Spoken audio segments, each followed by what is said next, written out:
തൃശ്ശൂർ ടൗണിൽ ഒരാൾ വന്നു കഴിഞ്ഞാൽ 100% വിശ്വസിച്ച് കഴിക്കാൻ പറ്റിയ റെസ്റ്റോറൻറ്റ് ഏതാണെന്ന് ചോദിച്ചാൽ തൃശ്ശൂരുകാർ നിസ്സംശയം പറയും അത് ഭാരതിലെന്ന്. അതിപ്പോൾ അവിടുത്തെ രുചി വൈവിധ്യം കൊണ്ടോ വൈഭവം കൊണ്ടോ ഒന്നുമല്ല, ഒരു വിശ്വാസം, ഒരു ട്രസ്റ്റ്.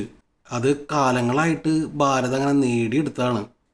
വേറെ ഒന്നും ചെയ്തിട്ടല്ലട്ടാ, നല്ല ഭക്ഷണം കൊടുത്തിട്ട്. കൃത്യമായി പറഞ്ഞാൽ 11 മാസം മുമ്പ് ഞാൻ ഭാരതിൻ്റെ മറ്റൊരു വീഡിയോ ചെയ്തിട്ടുണ്ടായിരുന്നു. അവിടെ നിന്ന് ദോശയും തൈരുവടയൊക്കെ കഴിക്കണേ. അന്ന് മുതൽ നിരന്തരമായിട്ട് എനിക്ക് കിട്ടുന്ന ഒരു റിക്വസ്റ്റാണ് ഭാരതിൽ പോയിട്ട് ഊണ് കഴിച്ചിട്ടൊരു വീഡിയോ ചെയ്യാൻ. ഞങ്ങളിതിൻ്റെ ഇടയിൽ പല തവണ അവിടെ പോയി ഊണ് കഴിച്ചിട്ടുണ്ട് കേട്ടോ. അപ്പോഴൊന്നും തന്നെ ഞങ്ങൾ വീഡിയോ എടുക്കാറില്ല. അതിൻ്റെ പ്രധാന കാരണം എന്ന് വെച്ചാൽ ഏറ്റവും കൂടുതൽ ഭാരതിൽ തിരക്കുള്ള സമയം എന്ന് വെച്ചാൽ ഊണിൻ്റെ സമയമാണ്. ഊണ് കഴിക്കണവർ എപ്പോഴാണ് എനിക്കാന്ന് നോക്കി നിന്നാലാണ് നമുക്കൊരു സീറ്റ് കിട്ടുക. നമ്മളിരുന്നാലോ നമ്മുടെ പുറയിൽ കുറേ പേര് നിൽക്കുന്നുണ്ടാവും. ഇനിയിപ്പോൾ ഇതിൻ്റെ ഇടയിൽ വീഡിയോ എടുക്കുക എന്ന് പറഞ്ഞാൽ അതൊരു ടാസ്ക്കാണ്. ഇതിപ്പോൾ കുറേ നാളായിട്ട് നിർബന്ധിക്കണോണ്ട് ഇന്നെന്തായാലും ഭാരതിലെ ഊണങ്ങട് വീഡിയോ എടുക്കാമെന്ന് വിചാരിച്ചു. രാവിലെ 11:30-ക്കാണ് ഭാരതിലെ ഊണ് സ്റ്റാർട്ട് ചെയ്യുക. കറക്റ്റ് 11:30-ക്ക് എത്തണമെന്നായിരുന്നു എൻ്റെ പ്ലാൻ. പക്ഷേ എത്തിയതാവട്ടെ 12:30 എന്ന് വെച്ചാൽ ഇപ്പോൾ തിരക്ക് തുടങ്ങിയിട്ടുണ്ടാവുന്ന അർത്ഥം. ഇനിയിപ്പോൾ ഭാരതിൻ്റെ കുറച്ച് ചരിത്രം പറയുകയാണെങ്കിൽ 1964 കിഴക്ക് വീട്ടിൽ ബാലകൃഷ്ണ മേനോൻ എന്ന് പറയുന്ന അദ്ദേഹം തൻ്റെ സ്വപ്നമായിട്ടുള്ള ഭാരത് ഹോട്ടൽ തുടങ്ങി. ഇപ്പോൾ അദ്ദേഹത്തിൻ്റെ 4 ആൺമക്കളാണ് ഈ റെസ്റ്റോറൻറ്റ് നടത്തുന്നത്. അന്ന് മുതൽ ഇന്ന് വരെ 6 പതിറ്റാണ്ടുകളായിട്ട് ഫുഡിൻ്റെ ക്വാളിറ്റി ആയിക്കോട്ടെ, ടേസ്റ്റ് ആയിക്കോട്ടെ, സർവീസ് ആയിക്കോട്ടെ, എല്ലാത്തിലും ആ ഒരു സ്ഥിരത ഇവർ മെയിൻറ്റെയിൻ ചെയ്യുന്നതുകൊണ്ടാണ് ഇന്നും ഭാരത് നമ്പർ 1 ആയിട്ട് തൃശ്ശൂർ നിൽക്കുന്നത്.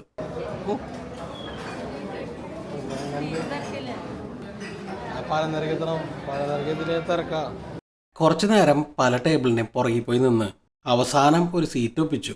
ഇപ്പോഴാണ് ഒന്ന് സമാധാനമായത്. ഇരുന്ന് കഴിഞ്ഞാൽ പിന്നെ അടുത്ത പരിപാടി ഈ നാരങ്ങച്ചാറും ഇഞ്ചിക്കറിയൊക്കെ തുറന്ന് നോക്കലാണ്. അതങ്ങോട്ട് തുറന്നടയ്ക്കുമ്പോഴേക്കും നമ്മുടെ ഊണെത്തി.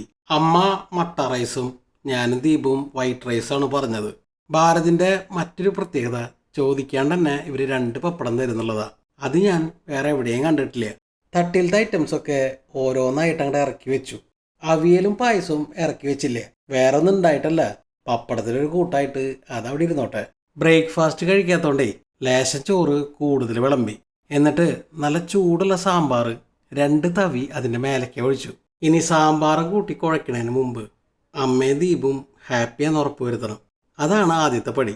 ഈ 2 തലയാട്ടൽ കിട്ടിയോടുകൂടി അതിൻ്റെ കാര്യം ഓക്കെ. സാമ്പാർ എന്നൊക്കെ പറഞ്ഞാൽ അടുപ്പത്ത് നിന്ന് ഇറക്കി കൊണ്ടുവന്നിരിക്കാൻ തോന്നുന്നു. നല്ല ചൂടും കിട്ടോ. എത്ര ദിവസമായി ഒന്നും ഉണ്ടിട്ട്. ഇനി എനിക്ക് പേടിയൊന്നുമില്ല. ഇനി പൂജ കർമ്മങ്ങളൊക്കെ ഞാൻ ചെയ്തോളാം. ഓരോ കറികളും നല്ല ക്വാളിറ്റിയിൽ ലാവിഷായിട്ടാണ് ഇവിടെ സെർവ് ചെയ്യണേ. സാമ്പാറായാലും അവിയലായാലും എല്ലാം അങ്ങനെ തന്നെ. കഴിക്കുന്നവൻ്റെ വയറ് നിറയ്ക്കുന്നതിൻ്റെ ഒപ്പം അവൻ്റെ മനസ്സും നിറയ്ക്കാന്ന് പറയില്ലേ. ഭാരതി വന്ന് ഫുഡ് കഴിക്കണ ഏതൊരാൾക്കും അതായിരിക്കും അനുഭവം.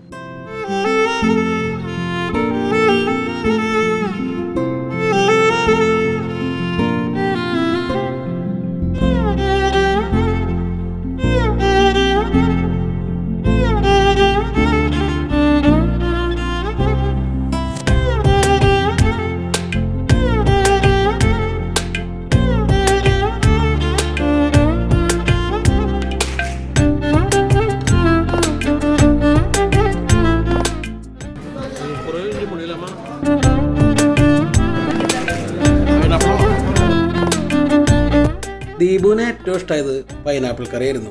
സംഗതി ഉഷാറായിട്ട് കേട്ടാ. പക്ഷേ മുഴുവൻ പൈനാപ്പിൾ കറിയും എനിക്ക് ആവശ്യം വന്നില്ല.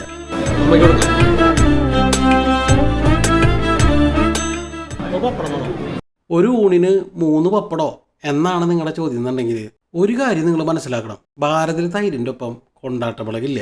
ആ ഒരു കുറവ് നികത്താനാണ് ഞാൻ ഈ 3ാമത്തെ പപ്പടം വാങ്ങിയത്. ഇതെന്തിപ്പി തൈരിന് ഇങ്ങോട്ട് പോരാനൊരു മടി. സാരില്ല, നമുക്ക് വേറെ മാർഗങ്ങളുണ്ടല്ലോ. ലക്ഷ്യം ഒന്നേ ഉള്ളൂ, പപ്പടവും തൈരും കൂട്ടി ഒരു 3-4 പിടി അങ്ങോട്ട് അകത്താക്കാം.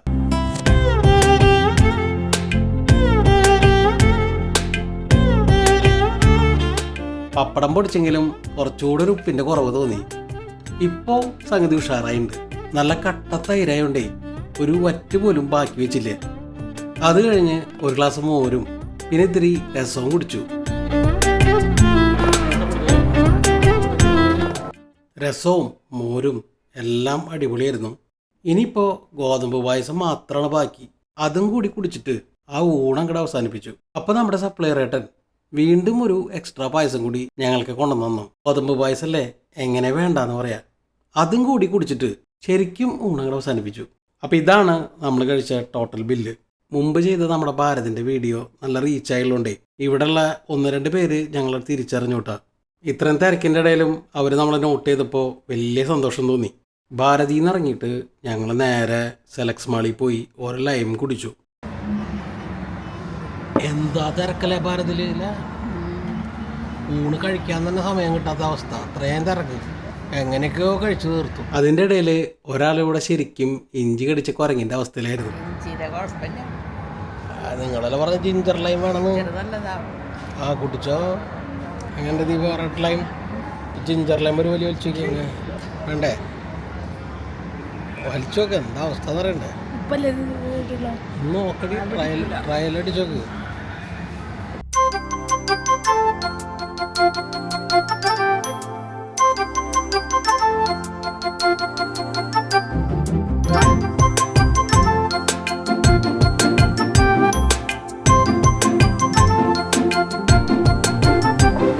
കുടിച്ചോണേ.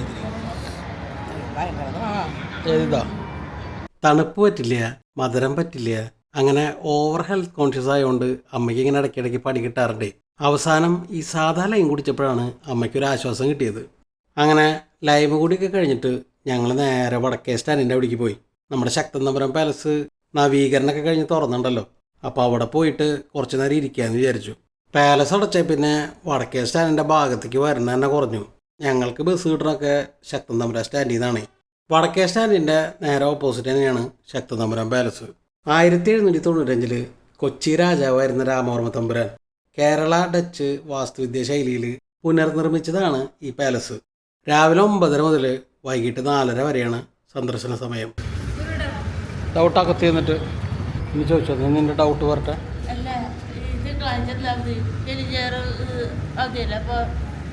പെട്ടെന്ന് ദീപ് ചോദിച്ചപ്പോൾ എനിക്ക് ഉത്തരവൊന്നും കിട്ടിയില്ല.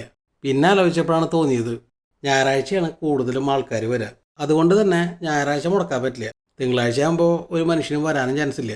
മുൻപ് നമ്മൾ പാലസിലേക്ക് വരുമ്പോഴേ മൊബൈൽ ക്യാമറയുടെ ചാർജ് മാത്രം കൊടുത്താൽ മതിയായിരുന്നു. അപ്പോൾ അതിൽ സിമ്പിളായിട്ട് നമുക്ക് റീൽസൊക്കെ ചെയ്യാമായിരുന്നു. പക്ഷെ ഇപ്പോൾ ഈ കൗണ്ടറിൽ ഇരിക്കുന്ന ചേട്ടൻ വരെ എന്നെ ഐഡൻറ്റിഫൈ ചെയ്തു. ഞാനൊരു വ്ളോഗറായതുകൊണ്ട് ഷൂട്ട് ചെയ്യണമെങ്കിൽ 1500 രൂപ വേണമെന്നാണ് ചേട്ടൻ പറയണത്. ഒരു യൂട്യൂബ് ചാനൽ അങ്ങോട്ട് തുടങ്ങിയ ലക്ഷങ്ങളെ വരുമാനം എന്നാണ് ആൾക്കാരുടെ പൊതുവെയുള്ള വിചാരം. സത്യം പറയാലോ, എൻ്റെ കയ്യിൽ 1500 രൂപ എടുക്കാനില്ല. അതുകൊണ്ട് ഷൂട്ട് ചെയ്യണില്ല എന്ന് പറഞ്ഞു. കുറച്ച് നാൾ കഴിഞ്ഞാൽ എനിക്കിതൊക്കെ നിസ്സാര പൈസയായിട്ട് തോന്നിയേക്കാം. അന്ന് എന്തായാലും പാലസ് ഗംഭീരമായിട്ട് ഷൂട്ട് ചെയ്യണം. നമ്മളീ കാണുന്നത് വടക്കേച്ചിറയാണ്. പാലസിൻ്റെ ഉദ്യാനത്തിലിരുന്ന് കഴിഞ്ഞാൽ ഇവിടുത്തെ കാറ്റും ഈ കാഴ്ചകളൊക്കെ ആസ്വദിച്ച് സമയം പോണത് അറിയേയില്ല. വെയിലാറുന്നവരെ ഞങ്ങളവിടെ ഇരുന്നു. ഈ ഒരു വീഡിയോ ഇവിടെ അവസാനിക്കുകയാണ്. അടുത്തൊരു വീഡിയോ ആയിട്ട് ഉടനെ കാണാം. അതുവരയ്ക്കും ബൈ.